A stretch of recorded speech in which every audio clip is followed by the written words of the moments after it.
हरे कृष्णा। मैं आपको दशा माता की 5वीं कहानी सुनाने जा रही हूँ। आप ध्यानपूर्वक सुनिएगा। एक गांव में सास ने अपनी बहू से कहा कि जाओ आग लाकर भोजन बनाओ, बड़ी भूख लगी है। बहू आग लेने गई। उस दिन गांव भर में घर घर दशा रानी की पूजा थी, इस कारण किसी ने उनको आग नहीं दी। वह खाली हाथ लौट आई। संध्या समय वह पड़ोसनों के पास गई और उनसे बोली कि मेरी सास तो कभी गंडा लेती नहीं, परंतु अब की बार जब गंडे पड़े तब मुझको बताना, मैं भी गंडा लूँगी।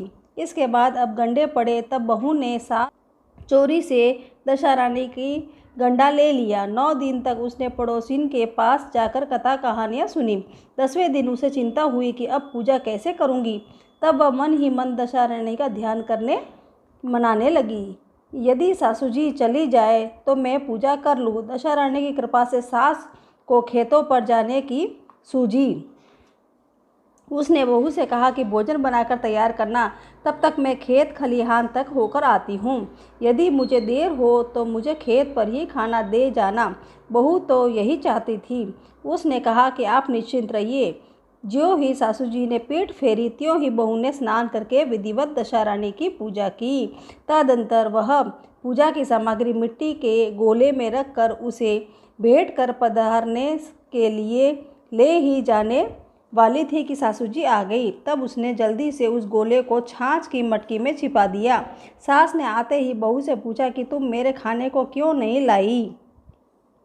उसने जवाब दिया कि आज मैंने सिर से नहाया है, इसी कारण रसोई करने में देर हो गई है। मैं थाल परोसती हूँ, भोजन कीजिए। सास का गुस्सा शांत हुआ। चौके में बैठी ही थी कि उसका लड़का भी आ गया।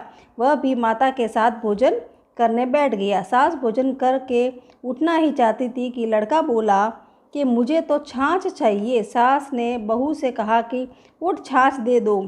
उसने कहा कि मैं रसोई के भीतर ही हूँ, आप ही दे दो। बुढ़िया उठी, मट्ठा लेने गई, परंतु कहा कि मैं रसोई के भीतर हूँ, आप ही दे दो। बुढ़िया उठी, मट्ठा लेने गई, परंतु ज्यों ही उसने छाछ की मटकी उठाई तो उसमें कुछ खड़खड़ाता हुआ सुनाई दिया।